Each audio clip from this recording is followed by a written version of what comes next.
no volveré, no volveré.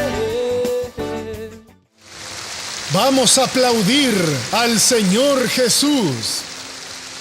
Hermanos, estos días estamos pidiendo una bendición para los hogares, para las familias, y estamos haciendo un estudio para preparar nuestro corazón, para que la fe pueda estar lista para que sea usada. En el Evangelio de San Lucas estamos intercambiando con San Marcos y San Lucas, que habla sobre la liberación de aquel hombre endemoniado, el hombre que dejó su casa y se fue a habitar entre los sepulcros, donde vivía desnudo, violento, de tal manera que con cadenas, con grillos que prendían sus pies, lo prendían con cadenas, pero él las despedazaba.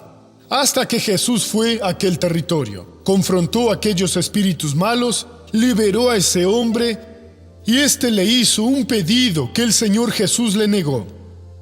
Mire qué importante fue la misión que Jesús le dio a él. Eso está en San Lucas 8:38. Dice así: el hombre de quien habían salido los demonios le rogaba que lo dejara quedarse con él, pero Jesús lo despidió diciendo: vuélvete a tu casa y cuenta cuán grandes cosas ha hecho Dios contigo. Él entonces se fue publicando por toda la ciudad cuán grandes cosas había hecho Jesús con él. Ese fue un pedido que Jesús no atendió, y a veces no atiende nuestros pedidos. Porque si Él tiene una misión para nosotros y no la queremos hacer porque queremos que cumpla nuestra voluntad, no, Él no la atenderá. Es la voluntad de Dios que debe ser cumplida. Él había sido liberado de una legión de demonios, estaba completamente insano, pero Jesús lo trajo a la realidad. Pero por la orden que el Señor Jesús le dio a él, se puede notar que él no tuvo solo la liberación de demonios, y sí la reparación de muchas otras cosas, porque Jesús le dijo: vete a los tuyos, vete a tu casa y cuéntales cuán grandes cosas ha hecho Dios contigo. Fueron muchas cosas las que hizo. La caída empieza en el hogar por algún problema, por alguna duda que esa persona permite que entre en su corazón. Después surgen las peleas. Aunque le prueben que se equivoca, prefiere creer en esos fantasmas, sombras. A veces lo sabe, pero no lo acepta. Y después deja su casa, la abandona y así va cayendo, hasta que algunos llegan a quedarse como ese hombre se quedó. Otros se matan o parten más temprano por alguna otra razón. Todo eso porque esa persona no le dio oídos a la voz de Dios. Cuando este hombre, aún endemoniado, al verle a Jesús, se arrodilló ante él, implorándole que no lo atormentase, y Jesús lo liberó. No lo dejó en las manos de los demonios. Por eso quería andar con Jesús. Quería tener el privilegio de ser uno más en el ministerio de Jesús, pero él dijo no. Vuélvete a tu casa y cuéntale a los tuyos cuán grandes cosas ha hecho Dios contigo. La persona que es liberada del imperio de las tinieblas, no importa el grado de implicación, y es salva, tiene que volver a casa. Tiene que contarle a los suyos las grandes cosas que Dios le hizo. Veamos la primera carta de Pablo a Timoteo. Nosotros tenemos las calificaciones que tienen que ser comunes en la vida de todos. Y una de ellas, algunas de ellas, o todas de ellas, tienen que existir en la vida del que aspira al ministerio, mucho antes de ser llamado. O sea, este es el procedimiento común para todo aquel que quiere tener éxito. Porque si usted no tiene respeto por estas orientaciones de Dios, está fallando al no cumplir la voluntad del Señor, y el enemigo puede entrar en su vida. El error de mucha gente es pensar que solo los predicadores tienen que tener estas calificaciones. Bueno, los predicadores no pueden entrar al ministerio si no tienen estas calificaciones. Son cosas que toda persona normal que es de Dios debe poseer.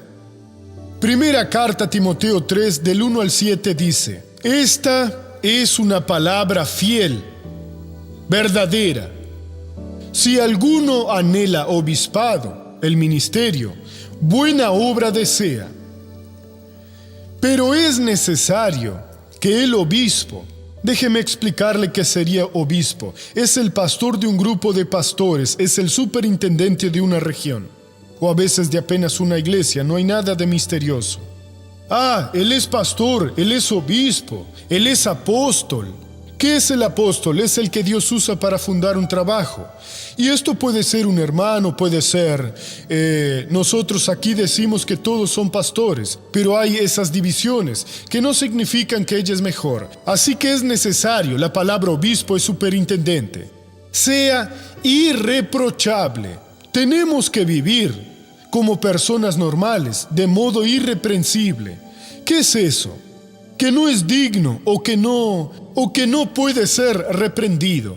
La persona que hace lo correcto conforme la palabra de Dios. O sea, para que ellos estén en el ministerio tienen que ser ese tipo de cristiano, y ese tipo de cristiano le agrada a Dios. Marido de una sola mujer o mujer de un solo marido. No puede haber eso de que tengo un romance, Dios entiende, eso es demonio.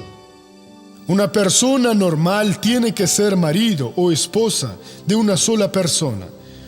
Prudente, una persona que cuida de su propia vida y no de la de los demás. Si ve alguna falla en alguien, ora, porque no es el fiscal de la sociedad. Tiene que ser una persona que ve su lugar en Cristo. Su familia, cuando hay algo que es malo, lo quita y lo correcto lo aprueba. Sobrio. La persona que se viste con modestia, con recato. La persona que se dirige con sabiduría. Y no es aquella que abre la boca para hablar de todos y después entra en apuros por hablar demasiado. No, habla en el mejor momento, actúa de forma correcta, decoroso. El que es hijo de Dios no puede ser deshonesto. O sea, tiene que ser honesto. ¿Es de él? Sí. No lo es, no lo es. Y que Dios le bendiga al de quien sea. Hay que ser honesto. ¿Qué más? Hospedador. El tiempo que recibía visitas en su casa ya no se tiene esa costumbre, pero puede recibirla en su corazón.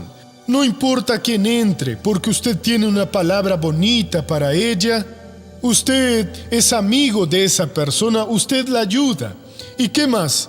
Apto para enseñar. Si la persona no sabe enseñar, es porque no aprendió. En mi universidad yo decía eso: mientras no sepa enseñar, aún no aprendí. ¿Cómo voy a pasarle a otro un asunto si mañana el examen no aprobaré? La orden de abogados cuando hacen prueba es una vergüenza, ni el 10% pasa, porque no aprenden. Están allí solo para poder engañar, porque cualquiera que se dedique a leer libros, estudie la lección, cuando llegue a casa revise, aprende, nunca más lo olvida. Así que en la fe es lo mismo. Usted tiene que ser apto para enseñar. Si no sabe enseñar, no supo aprovechar lo que piensa que aprendió. Apto para enseñar. Que no sea dado al vino, a la bebida alcohólica, a nada que entorpece. La persona que bebe, en el almuerzo me gusta un buen vino, me gusta una cerveza, en esos momentos toma malas decisiones por no estar en su juicio y se va a arrepentir. Tenemos que estar sobrios siempre y no tomar ninguna bebida alcohólica. Ni amigo de peleas. El que habla con cariño levanta a las personas y no para reírse de ellas y derribarlas, como si él fuese perfecto y todos equivocados. A veces las personas están equivocadas, pero necesitan ayuda y no que la hundan más. Que no sea codicioso de ganancias deshonestas. Puede desear tener cosas, pero quererlas por alguna razón sucia. Codicioso de ganancia jamás, sino amable, siempre apacible, no avaro. Siempre está creando conflictos, está siempre queriendo demostrar que es mejor que todos. No, apacible, no avaro. Que gobierne bien su casa, que tenga a sus hijos en sujeción con toda honestidad. déjeme recordarle que esto no solo los predicadores que tienen que tenerlo, son las calificaciones que un cristiano normal tiene que tener para que pueda aspirar al ministerio. Si es puesto en el ministerio o no, es otra cosa. Porque esta es una norma de conducta para los hijos de Dios que quieren agradarle al Padre. Que gobierne bien y no más o menos su casa, tenga a sus hijos en sujeción con toda honestidad, no con violencia o amenazas. Pues el que no sabe gobernar su propia casa, ¿cómo cuidará de la iglesia de Dios? Que no sea un neófito, aquella persona novata, que está probando lo que es bueno del Evangelio y por eso quiere hacer todo. Hay muchas pruebas que vendrán y en ellas la mayoría cae, hermanos. Lamentablemente, una persona dice que es de Jesús, que recibió un gran milagro. Pero cuando llega su momento, cuando hace algo para Dios, si no tiene experiencia, quiere que la reciban con honores, porque ella lo hace mejor que los demás. Nadie lo hace como ella hace. Uno de los privilegios que Dios nos da es poder hacer algo para su obra. Cuando una persona es un empleado que gana para hacer lo que hace, esta entonces tiene que agradecerle mucho más a Dios porque debería hacerlo gratis. Pero como tiene gastos, tiene que mantenerse, entonces tiene que tener un sueldo para trabajar para Dios, aunque sea para barrer la iglesia, y es una alegría. Señor, estoy barriendo para que tu casa quede limpia. Te agradezco por este privilegio. Si es para predicar, Señor, te agradezco por poder recibir y alimentarle a las personas. O sea, esa persona tiene que tener esa experiencia porque el neófito cae. No, modestamente, porque yo. Es un burro bobo que no sabe aprovechar la oportunidad que Dios le da. Que no sea un neófito. ¿Para qué? No sea que envaneciéndose, al llenarse de vanidad y orgullo, caiga en la condenación del diablo. Despierte. Si un día Dios le permite que utilice sus conocimientos para la iglesia. Usted que es abogado, contador, un médico, ingeniero o no sé, ¿qué más puede ser? Un zapatero, una ama de casa. Ayude, no lo haga para que le aplaudan, para que le reconozcan o para decir modestamente eso pasó porque yo lo hice. No permita que el demonio entre en su corazón. Si lo hizo, Dios, muchas gracias. Ayúdame a hacerlo mejor para que pueda glorificarte. También es necesario que tenga buen testimonio de los de afuera, de los vecinos. ¿Estás viendo el que está allí? Dice que es de la Iglesia de la Gracia. Detrás de la pared oímos cada cosa, cada pelea, cada pérdida de control, de dominio propio. Dicen palabras pesadas. No, esas personas son de Dios. Esa persona es muy buena. A veces es agredida y no responde esa agresión. Que tenga buen testimonio de los de afuera para que no caiga en descrédito y en el lazo del diablo. Hermano, si usted se guía por eso, ora, usted se llena y logra ser así, esté seguro que su hogar será una bendición. Nadie resiste a una persona que actúa de ese modo. Él o ella se vuelven ejemplos, incluso para las personas más difíciles de enseñarles, porque verán que esa persona, en vez de explotar, actúan de una manera diferente de la que otras harían, y así yo quiero seguir a ese. En instantes vamos a orar por su hogar, pero corríjase, porque Dios solo puede actuar si usted tiene estas calificaciones aquí. Dios quiere que las tenga, en el nombre de Jesús. Amén. Vamos a la novela de la vida real.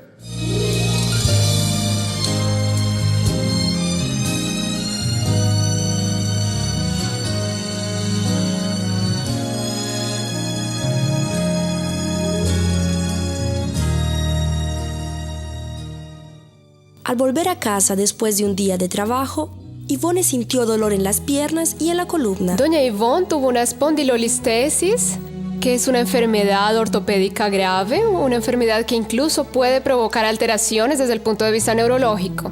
La espondilolistesis es el deslizamiento entre vértebras, entonces su caso fue de la vértebra, entre la vértebra sacro que queda un poco más abajo en la columna y entre la lumbar que queda en una región de transición de la columna. Y cuando llegué aquí dije, Marley, amiga, tengo un dolor en las piernas, me voy a mi dormitorio porque no aguanto ni andar, hasta hoy estoy mareada. No me levanté más de la cama, para nada, solo para ir al médico.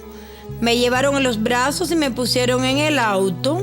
Le hacían exámenes, le daban una inyección y listo. Le dijeron que utilizara chaleco ortopédico por toda su vida y no tenía esperanza que volvería a caminar. Es una enfermedad que no tiene cura. El tratamiento es conservador, es un tratamiento medicamentoso, aliado a un tratamiento fisioterapéutico. Si la persona no mejora espontáneamente o no mejora con el tratamiento, tiene que pasar por una cirugía. Hubo días que pensé morirme. Un día vi el teléfono en la mesa de noche de la iglesia y dije, ¿sabe qué? Voy a llamar al pastor Jaime. Yo llamé. No sé si fue un obrero o quién fue que me dijo, hermana, ¿qué tiene? Y le conté. Me preguntó, ¿usted no quiere que le hagamos una visita en casa? Cuando llegué aquí la vi en una situación de derrota total. Se sentía que era el enemigo usando esa enfermedad para esclavizarla. Ella me dijo, miren, ellos oran por mí y ella me dijo, hermana, diga así, esfuércese y diga, diablo, ya fui curada por las llagas de Jesús. Por eso Jesús derramó toda su sangre, en la cruz del Calvario. Yo empecé entonces a atenderla por teléfono. La llamaba, le preguntaba cómo estaba y ella me decía, hermana, estoy un poco mejor. Hasta que un día, aún con las piernas doloridas, muy heridas, tenía solo hueso. Me levanté y dije, diablo, mira, si estás pensando que me vas a derrotar, no lo vas a poder, Satanás, porque ya yo fui curada por las heridas de Jesús. Él ya llevó todas mis enfermedades en la cruz del Calvario. Estoy curada. Cuando me desperté y vi haciendo los deberes de la casa, mamá, estás de pie, cuidado. Ella me respondió, no, estoy curada, estoy bien. Y así después fui curada. Lucimar me decía, mamá, ¿estás bien? Cuando Lucía venía también decía, ay, ¿cómo estás bien? Ivone, ¿qué hiciste? Le respondí, yo nada, fue Jesús. Cuando la llamo, yo hasta oro por ella por teléfono, pero siempre, gracias a Dios, siempre está bien. Estoy segura que fui curada. Fue Jesús que me curó. Si no estuviera en el camino de Jesús, hermana, me hubiera muerto. Gloria a Dios. Doña Ivone, pasó toda aquella fase. Pasó, doctor. Pero ya se acabó todo. Gracias a Dios. Hoy es una nueva Ivone. Hoy soy una nueva Ivone. ¿Desde hace cuánto tiempo está curada, Ivone? Mire, desde más o menos... Hace más o menos un año. ¿Un año? Sí. Más o menos un año porque pasé 2 años en la cama. Ivone, ¿qué puede decir sobre todo? Fue verdaderamente obra de Dios porque no tenía fe que viviría, doctor. Ni mis hijos. Ajá. Ni mis hijos tenían. Mi cuello se hinchó demasiado. Ajá. Mis piernas se enflaquecieron. Quedaron delgaditas. Cuando me ponían de pie tenían que agarrarme porque si no me caía. ¿Qué cosa? Sí, me caía. Me bañaba con ayuda de los demás. También comía con ayuda de todo. Todo era con ayuda. Todo sucedió porque se afirmó la palabra de Dios. Sí, me afirmé en la palabra de Dios y le agradezco mucho a mi Dios. Solo eso, gracias Jesús, gloria a Dios. Hermanos, el que está imposibilitado de venir a la iglesia debe llamarnos porque aquí tenemos tantos obreros consagrados como esa hermana, que tienen placer en hacer visitas para llevar la palabra, enseñar la palabra y ayudarle a que usted tome una actitud como la que Ivone tomó, que la hizo ser curada. Ivone prácticamente estaba partiendo, no podía ni ponerse de pie. Ahora está aquí fuerte, joven, bonita, dispuesta. Es lo que Dios también quiere hacer en su vida en el nombre de Jesús. Vamos ahora a la primera pregunta. Doctor, los 12 a los 30 años de Jesús son ocultados. Me gustaría saber qué es lo que le pasó a Jesús. El Señor Jesús tuvo una vida normal, como cualquiera tiene. Y la Santa Biblia no dice nada a no ser cuando fue llevado al Egipto a un niño. Y cuando el hombre murió, regresó con sus padres. Solo dice que a sus 12 años estaba preguntándoles a los doctores. Y siendo interrogado, la gente se maravillaba, se sorprendía de su inteligencia. Después no habla nada más hasta sus 30 años cuando empezó su ministerio. Se sometía a sus padres, entre comillas, terrenales, ¿sí? José, que era su padre, y María, que era su madre. Pero en realidad Jesús es hijo de Dios. A los 30 años empezó su ministerio. Pero hay personas que inventan muchas mentiras. Incluso hubo quien escribió que Jesús en ese periodo fue a pasar un tiempo en India. Porque decía, de cierto os digo, era una manera de hablar de la gente de India. O sea, siempre están inventando cosas. Piensan también que pasó unos tiempos en Marte, ¿verdad? Con los marcianos, pobre de los marcianos. ya que es un mundo completamente sin vida, sin nada. Así que Jesús vivió en Nazaret con sus padres, era carpintero. Imagínese a las personas a las que Jesús le hizo algún trabajo al verlo predicando. Ah, pero ¿cómo? Es cierto que la ventana que hizo nunca habían hecho igual. El trabajo que me hizo está perfecto. El creador del mundo, trabajando para una persona poniendo una ventana, haciendo muebles u otras cosas, hacía tejados. Tenía una vida normal. Él empezó su ministerio en Canaá de Galilea, cuando transformó el agua en vino. Dice la Biblia que ahí empezaron sus milagros. Antes no hizo ningún tipo de milagro. Vamos ahora a la segunda pregunta. ¿Quién fue Pedro? Pedro. Hay muchos Pedros por ahí, si se refiere al apóstol, a Simón, hijo de Jonas, al que Jesús dijo, y yo también te digo que tú eres Pedro, una piedra pequeña, y sobre esta roca, sobre la revelación de Dios y no sobre Pedro, edificaré mi iglesia. Fue uno de los 12 apóstoles de Cristo, que fue como si fuera un líder en Jerusalén. El día de Pentecostés asumió la palabra y predicó. No puedo afirmar que fue un líder porque no tenemos esa palabra en la Biblia. Y Pedro, líder de los apóstoles, no, era uno de los 12. Y era un poco impulsivo, hablaba un poco de más. Jesús tuvo que jalarle la oreja cuando dijo que iban a pagar impuestos. Pero para no escandalizar, Jesús le mandó a pescar y así encontró 2 monedas y pagó tanto por Jesús cuanto por ellos. Fue un hombre de Dios que supo servir a Dios, era casado, tuvo una suegra que tuvo una fiebre alta y Jesús la curó. Él fue una bendición y que todos podamos seguir el ejemplo de Pedro y también seamos obedientes a Dios. Vamos ahora a abrir el corazón.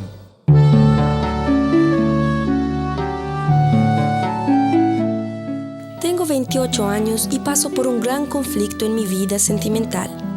Cuando era niña, sufrí acoso sexual y me quedé traumatizada. Por eso, mis relaciones siempre fueron pasajeras.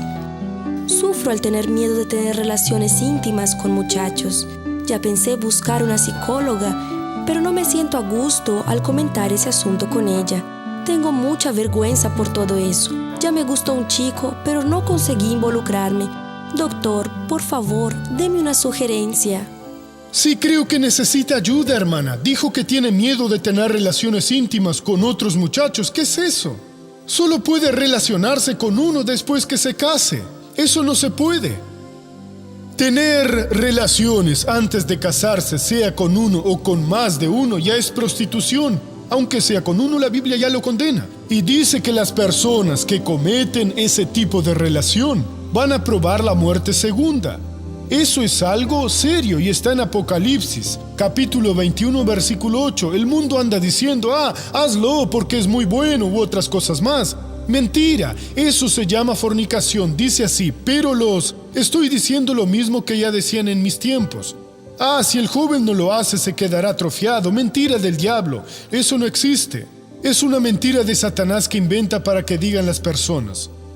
Pero los cobardes e incrédulos, los abominables y homicidas, los fornicarios, que son estos que se relacionen íntimamente antes de casarse, y hechiceros, los idólatras y todos los mentirosos tendrán su parte en el lago que arde con fuego y azufre, que es la muerte segunda. Usted dijo que sufrió asedio sexual. No explicó el grado, pero no es necesario. Lo hubo, quedó traumada. Y así porque ese tipo de maldad, sí, eso hiere a las personas, las trauma. Y algunas personas no logran olvidarlo, pero el que está en Cristo nueva criatura es. Las cosas viejas pasaron y se hacen nuevas. Ahora, relaciones íntimas solo después de casados, después de estar de novio y ver si tiene buen carácter, si es lo que quieren, para que enseguida vean si les gustó, si hubo la misma respuesta de su pareja, no solo para abusar o aprovecharse de cualquiera de los lados. Cásense y sean felices para siempre, pero también correctamente, la naturaleza con la naturaleza. Fuera de eso es prostitución y Dios abomina la prostitución. Baje la cabeza y cierre los ojos. Vamos a orar. Padre, nosotros estamos en fiesta y también estamos en pelea contra las obras malignas. Contra esa obra maligna que hace que las personas dejen sus casas, su familia, como aquel hombre de los Gadarenos, donde esa obra va aumentando hasta que esa persona es poseída por las fuerzas malignas. Oro, Padre, por quien ha estado pasando esa clase de prueba, y te pido la liberación, no solo de esa prueba maligna, sino de todas las otras que la llevaron a estas personas a esta decisión. Padre, manda de los altos cielos ahora el poder necesario para bendecirle a esta persona, aquella brisa suave del Espíritu Santo que hace que esa persona se sienta amada, recobre el ánimo, que se fortalezca para que venza, y el fuego sagrado que quema toda obra de brujería, de hechicería, de mal de ojo, que engañó a esta persona, haciendo que tome una decisión equivocada. ¿Cuántos y cuántas están orando ahora, oh Dios, con lágrimas en los ojos diciendo, yo no debía haber tomado esa decisión? Oh Dios mío, envía tu poder ahora y restaura esa familia, restaura, oh Dios, esa vida. Y como ministro de tu palabra, yo reprendo todo mal y digo, mal, sal ahora y no vuelvas nunca más a esta familia ni a esta vida, en el nombre de Jesús. Y usted diga, amén. No volveré, no volveré.